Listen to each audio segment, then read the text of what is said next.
Waalaikumsalam. Gimana kabarnya? Alhamdulillah baik. Alhamdulillah ya, pada hari ini kita dapat berjumpa kembali pada pertemuan sesi konseling sesi kedua, di mana yang telah disepakati pada pertemuan sebelumnya bahwasanya hari ini akan dilangsungkan sesi kedua pada sesi konseling SIPA. Itu apakah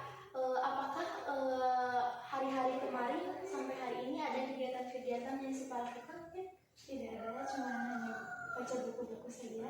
Oh, jadi selama ini karena baru juga masuk pesantren yang mungkin masih belum efektif kegiatannya, jadi SIPA mendidikan sendiri dengan membaca novel seperti itu.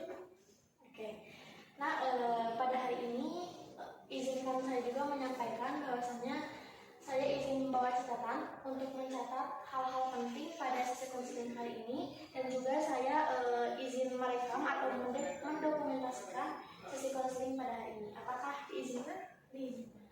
Oke, sebelum masuk ke sesi selanjutnya atau sesi konseling hari ini, apakah ada yang ditanyakan lagi mengenai konseling? Tidak ada. Tidak ada, baik. Saya mau pada sesi konseling kali ini kita akan membahas bagaimana perubahan-perubahan positif SIPA setelah melakukan konseling dari jeda sesi pertama ke sesi kedua ini. Jadi perubahan positif apa yang SIPA alami selama tidak bertemu dengan student? Pada pertemuan pertama juga bahwasanya permasalahan SIPA itu ada di kekhawatiran SIPA yang membuat kedepannya itu pengen ada pikiran pengen putus sekolah karena banyak faktor yang telah disebutkan kemarin juga. Salah satunya adanya faktor ketidakpedean pada jurusan yang SIPA ambil, dan juga kurangnya bergaul dengan teman-teman yang teman-teman sekolah SIPA mungkin, bahkan atau orang lain lebih tepatnya. Nah, SIPA juga kemarin tuh menskalakan bahwasanya SIPA ada di skala 5 ya, karena pada skala 5 itu menggambarkan bahwa SIPA masih terkondisikan, artinya SIPA masih tidak terlalu terpuruk dan juga tidak terlalu bahagia karena adanya permasalahan ini. Nah, harapan SIPA dan tujuan SIPA ke depannya itu ingin keluar dari permasalahan ini sehingga SIPA dapat menerima pelajaran atau ilmu-ilmu yang didapatkan di jurusan yang sedang SIPA jalani hari ini. Kiranya saya ingin bertanya kepada SIPA, perubahan positif apa yang terjadi dari jeda sesi pertama ke sesi sekarang? Perubahannya mungkin dari sehari-hari mungkin lebih ceria, jadi tidak terlalu terbawa kepikiran. Jadi SIPA merasa perubahan yang dialami oleh SIPA itu setelah melakukan solusi yang kemarin SIPA sebutkan, dan pada sesi satu SIPA sebutkan itu SIPA lebih ceria, tidak terlalu memikirkan permasalahan tersebut, mungkin lebih ke menjalaninya seperti itu. Apakah SIPA sudah mencoba untuk membuat schedule? Kemarin sudah mulai mencoba. Sudah mencoba, udah selesai? Belum tuntas. Belum selesai juga. Kenapa belum selesai? Itu ada faktor apa gitu? Kemarin itu faktornya lebih ke banyak ngobrol sama teman, jadi nggak sempat bikin schedule. Oh iya, jadi schedule-nya belum tuntas semua dikarenakan kemarin tuh ada hal lain mungkin yang SIPA lebih tertarik dibandingkan membuat schedule seperti itu. Oke, apakah dari hari kemarin itu mungkin udah ada gambaran untuk sampai hari ini, ada gambaran dari schedule tersebut? Sudah ada. Dampak dari pembuatan schedule itu bagi SIPA apakah memiliki dampak positif? Memiliki dampak positif. Lebih tepatnya seperti apa dampak positifnya? Seperti kegiatan itu lebih terorganisir, terus lebih Gimana? lebih terorganisir, lebih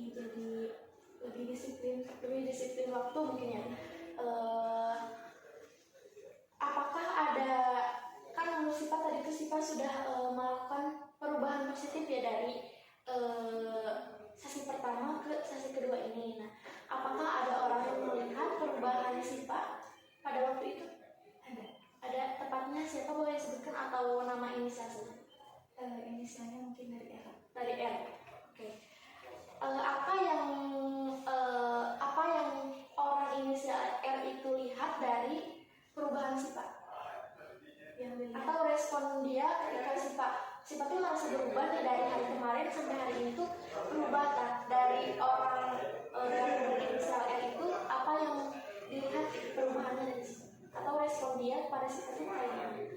Responnya mungkin yang dilihat dia sebelum-sebelumnya itu biasanya nunggu gitu suka sendirian, kalau sekarang lebih aktif gitu, lebih suka gaul juga sama teman-teman.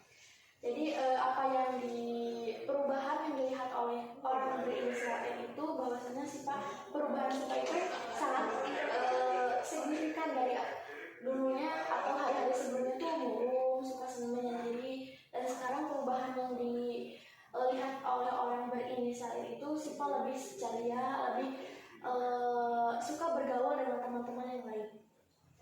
Apakah ada hal yang dikatakan oleh orang berinisial R itu Yang dikatakan oleh dia ya kepada sifat bahwa sifat itu berubah? Dia mengatakan seperti ini, jangan mau terus, udah lebih suka lebih bersosialisasi lagi buat tidak selalu kepikiran dan masalah, jalanin saja katanya gitu. Ya berarti lebih ke apa ya, nasihat-nasihat yang membuat sifat tuh bangkit gitu ya. Nah, apa respon sifat ketika mendengar perkataan tersebut? Mendengar nasihat-nasihat darinya, mungkin dia jadi merasa bangkit dan semangat kembali untuk menjalani sehari-hari kehidupan sehari-hari. Kayaknya setelah tadi menceritakan bagaimana bahwasanya sifat itu dari solusi yang kemarin sifat sarankan itu bahwa pembuatan studio meskipun belum terorganisir dengan baik atau belum diselesaikan dengan baik, tapi ada hal-hal yang membuat apa ya, perubahan yang cukup signifikan bagi diri sifat sendiri. Nah, apakah perasaan yang sifat rasakan ketika menjalankan atau membangun solusi yang telah sifat sampaikan pada waktu sesifat tadi? Perasaannya yang pertama mungkin masih ragu-ragu, tapi setelah sedikit demi sedikit dijalani jadi agak santai, tidak terlalu terburu-buru. Jadi karena dengan adanya schedule juga, jadi awalnya memang sifat ragu-ragu untuk membuat penschedulean itu, tapi ketika sudah dijalani mungkin sifat juga enjoy gitu terhadap apa yang akan sifat laksanakan gitu. Nah, apakah pada pertemuan kali ini mengalami kenaikan skala dari kemarin yang sudah sifat sebutkan bahwasanya skala itu masih di 5, apakah sekarang itu sudah ada kenaikan ke angka berapa? Ke angka 6. Ke angka 6. Cukup signifikan juga kenaikan dari sifat itu, dari 5 ke 6 itu ada naik satu tingkat, di mana sifat itu melakukan perubahan positif. Nah, kiranya angka 6 itu digambarkan seperti apa sih? Seperti kalau yang kemarin mungkin masih bingung, masih ragu-ragu, kalau yang sekarang mungkin lebih relax, lebih santai, jadi nggak terlalu terpikirkan masalahnya nih. Apakah kan apa yang dari permasalahan ini, apa yang membuat Sipa tidak bisa bergaul dengan orang lain dari permasalahan Sipa itu? Mungkin karena orang-orang melihat, mungkin dari orang-orang itu sendiri mungkin merasa canggung, jadi kebawa canggung juga. Kalau sama orang baru itu suka dibilang sombong gitu, soalnya sih, tapi kalau udah kenal udah biasa, udah santai. Faktor yang menyebabkan kurang bergaul itu karena kondisi orang-orang kan beda-beda, jadi kadang suka milih-milih dulu yang ini begini, yang ini begini. Ya. Jadi dari susahnya bergaul Sipa itu karena penyebab juga dari orang-orang di sekitar Sipa, bahwasanya Sipa juga tidak sembarang orang harus berteman dengan Sipa atau bergaul. Maka dari itu Sipa juga milih-milih teman mana yang baik buat kedepannya juga untuk mensupport, mungkin ya lebih mensupport ke diri Sipa sendiri, bukan hanya orang yang sekedar dekat saja, mungkin seperti itu sih. Ya, apakah ada peristiwa di mana Sipa itu merasakan tidak pede banget gitu, atau tidak terlalu dekat dengan orang-orang di sekitar Sipa? Adakah suatu kondisi? Tepatnya seperti apa? Waktu di sekolah mungkin. Di sekolah, ketika ngapain gitu? Waktu itu ada presentasi gitu. Waktu presentasi itu kan pembahasannya belum mengerti semua. Yang teman-teman yang udah pada ngikutin nggak pada ngasih tahu gimana caranya, tapi mentingin diri mereka sendiri gitu. Pas kita nanya itu malah acuh gitu, jadi malah si teman itu tuh malah berteman dengan yang sesikal sama mereka yang udah bisa gitu, yang sedangkan yang belum bisa, nggak mereka ajari, nggak mereka ajak paham bareng-bareng gitu, jadi kayak merasa sendiri gitu. Jadi kira-kira perasaan apa yang tergambar ketika Sipa dalam kondisi tersebut? Sedih. Terus hal apa yang Sipa lakukan ketika dalam forum diskusi dalam forum diskusi ketika presentasi itu gitu? Perasaan yang tergambar Mungkin tadi kan sedih ya perasaannya tuh perasaan yang tergambar itu sedih. Nah, apa yang Sipa lakukan ketika adanya timbulnya perasaan sedih? Apakah Sipa diam atau bagaimana, atau tetap mencari solusi kepada kelompok yang lain atau diskusi dengan teman lain?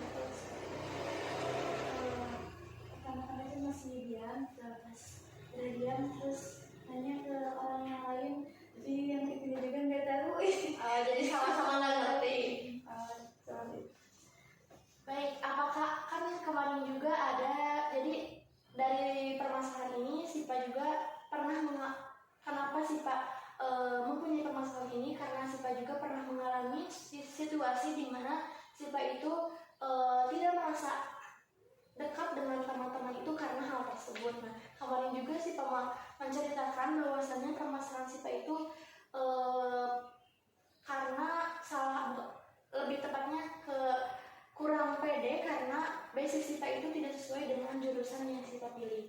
Nah, mengenai hal tersebut, apa yang menyebabkan yang membuat Sipa itu tidak pede gitu? Yang membuat saya tidak pede itu mungkin saya kurang pandai berbicara di depan publik, karena selalu terhalang rasa malu. Juga kurang percaya diri kalau ngomong sama orang lain, itu takut salah, takut takut salah, takut salah paham gitu, jadi kurang bicara sama. Oke. Jadi ketidakpedean Sipa di jurusan Sipa itu karena ketidakpedean juga Sipa tampil di depan umum. Nah, jurusan apa yang sedang Sipa jalani saat ini? Pemasarannya.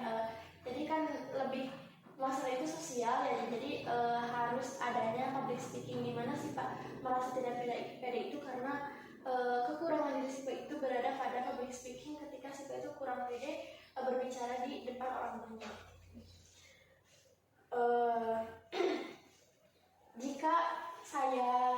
Jika permasalahan ini tuntas, nah apa yang Sipa akan lakukan, dan apa yang gini, jika permasalahan ini tuntas, nah perasaan yang tergambar itu apabila di-scanningkan pada tubuh, kira-kira ada di bagian mana?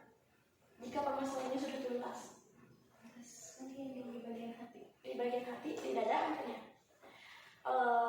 Sekarang saya ingin Sipa menutup mata dan fokus pada situasi yang dirasakan pada bagian tubuh, yang Sipa tadi sudah scanning, bahwasannya bagian tubuh tersebut merupakan bagian di mana Sipa itu merasa permasalahan ini sudah tuntas.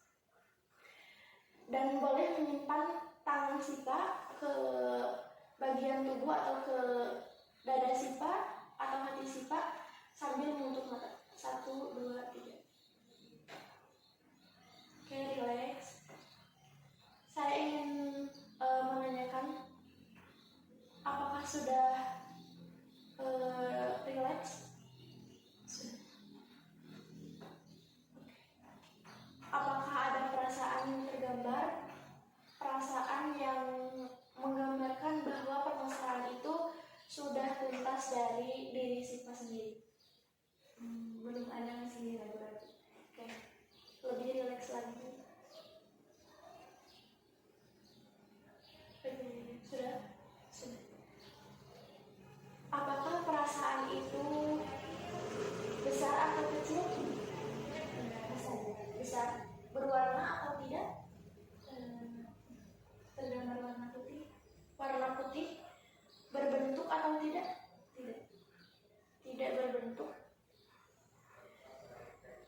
Sipa bayangkan bahwa kaki Sipa itu masuk ke dalam perasaan yang berwarna putih, berukuran besar namun tidak berbentuk, dan pikiran Sipa, perasaan Sipa ke memori,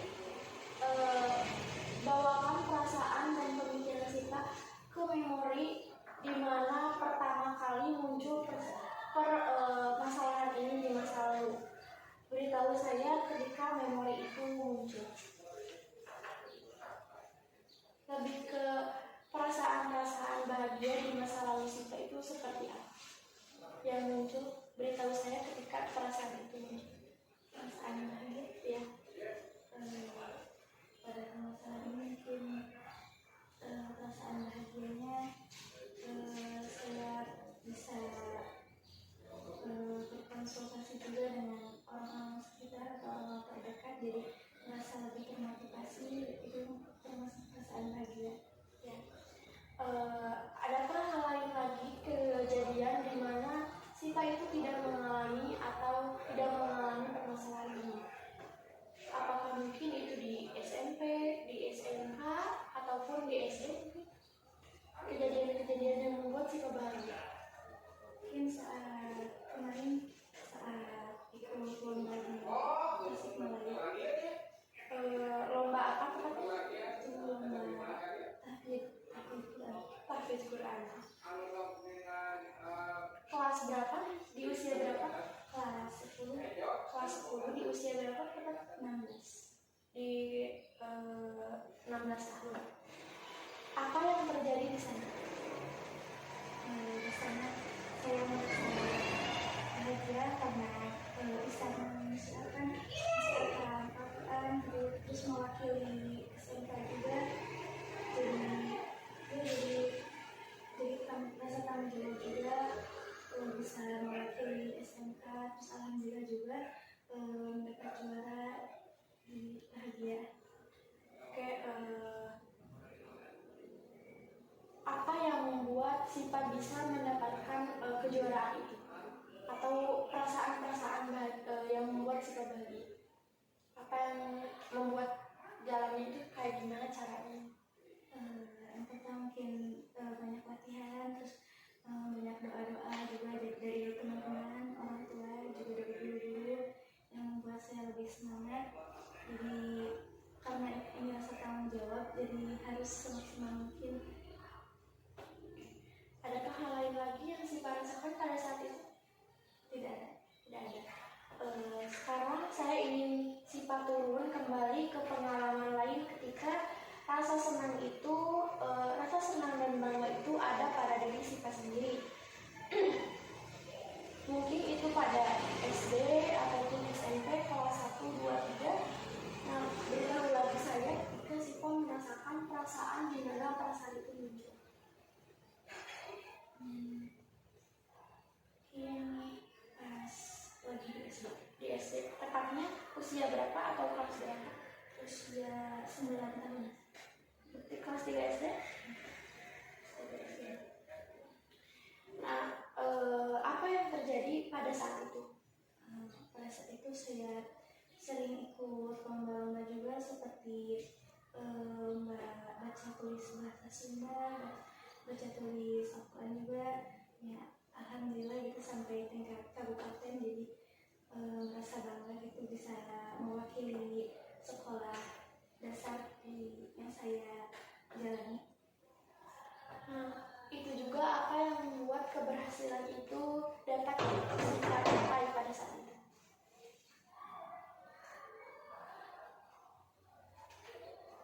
Adakah yang membuat Sipa berhasil mengikuti lomba-lomba seperti tadi yang disebutkan Sipa BTQ, mungkin baca tulis Quran, baca tulis bahasa Sunda, sehingga Sipa mendapatkan kejuaraan sampai tingkat kabupaten.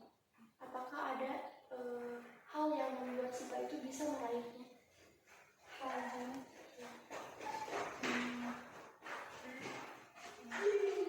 ada. Seperti apa Pak?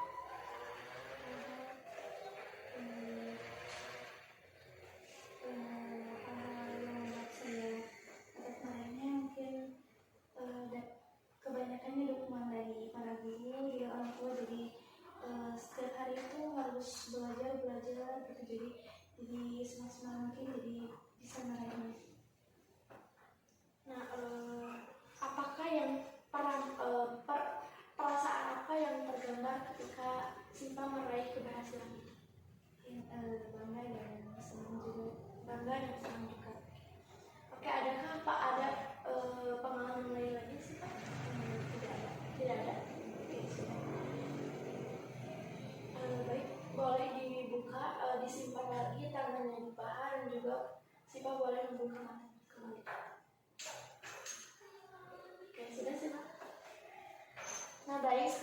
sini saya ingin akan mengajukan pertanyaan yang mungkin Sipa membutuhkan waktu untuk mewujudkannya. Nah, jika seandainya, di sini saya punya buku ya sih.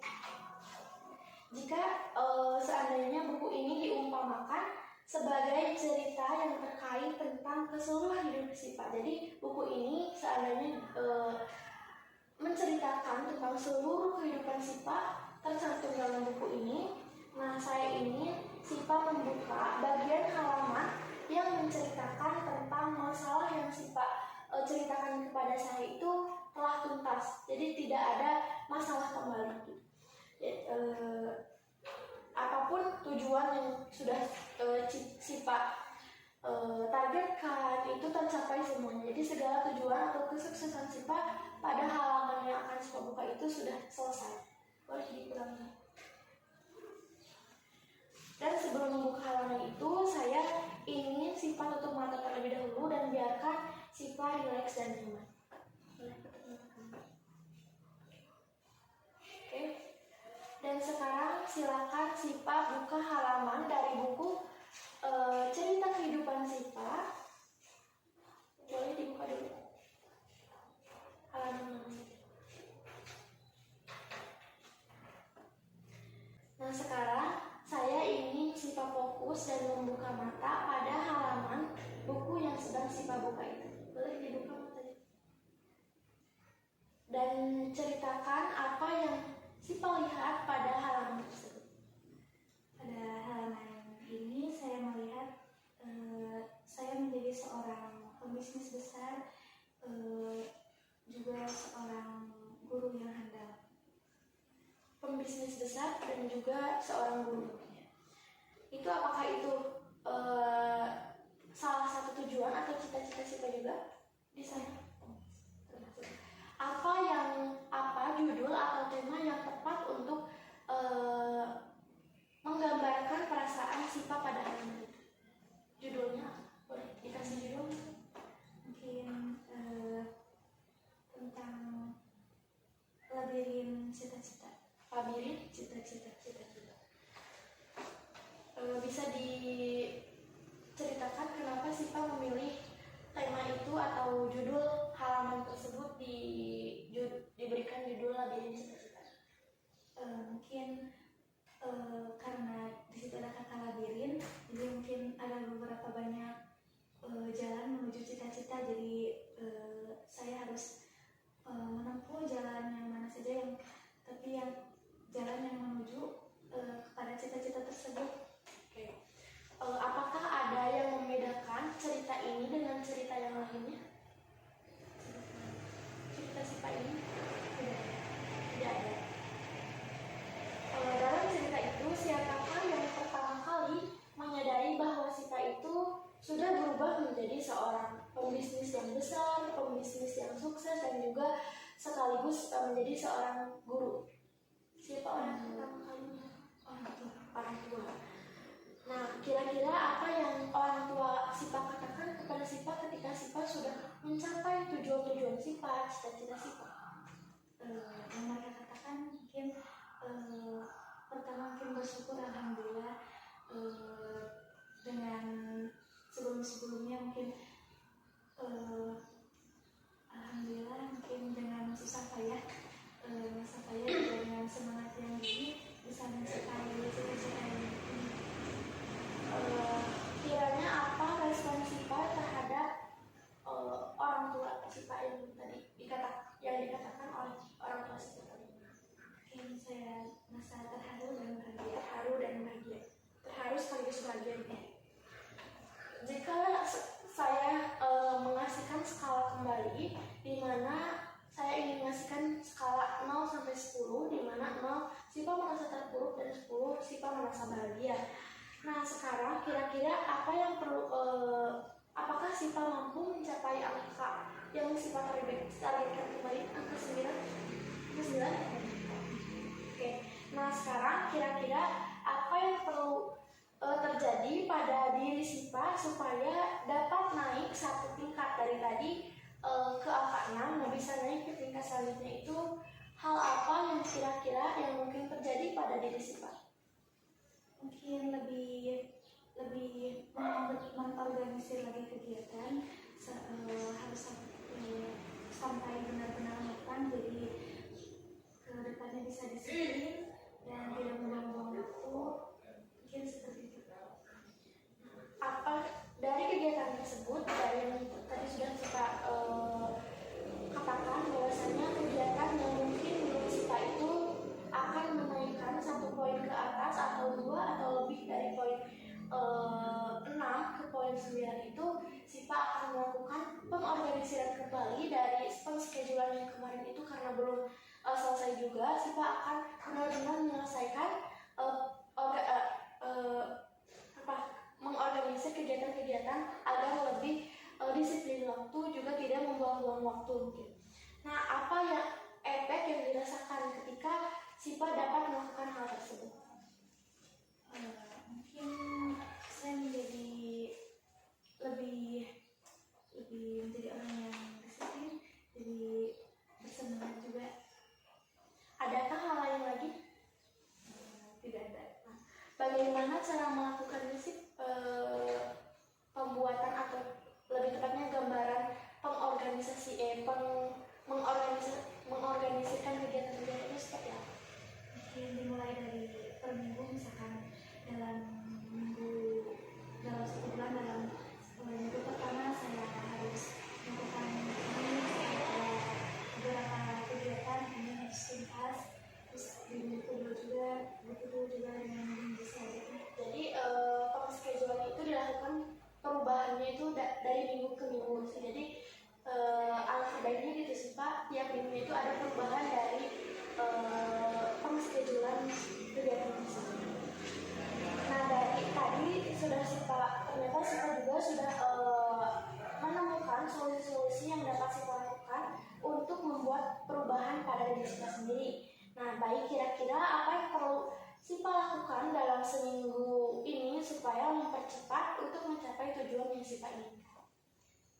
Mungkin dalam minggu ini saya mungkin untuk jadwal kegiatannya mungkin lebih banyak menghafal, lebih banyak baca-baca buku, lebih banyak mendalami ilmu kejuruan yang saya jalani. Jadi SIPA itu ingin pada minggu ini akan lebih bersungguh-sungguh atau lebih banyak mengenal hal-hal yang belum SIPA tahu di jurusan yang sedang SIPA jalani hari ini atau sekarang ini. Nah, bagaimana cara melakukannya? Cara untuk melakukan hal-hal tersebut dengan cara seperti apa? Caranya dengan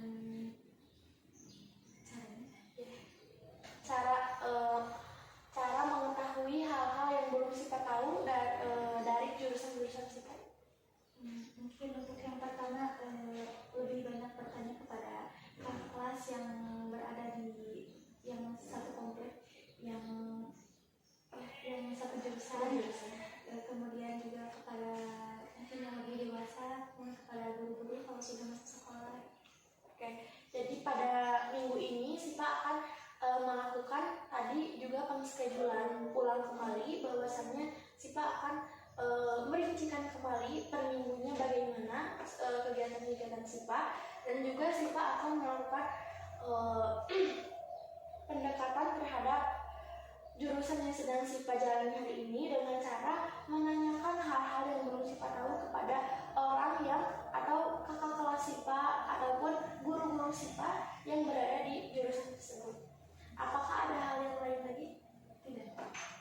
Baik, sebelum mengakhiri sesi konseling hari ini, seperti biasa saya ingin SIPA menuliskan kesan-kesan pada sesi kedua kali ini. Boleh diambil.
syukuri. Untuk pesan, tetap semangat apapun masalahnya, hadapi, jangan lari.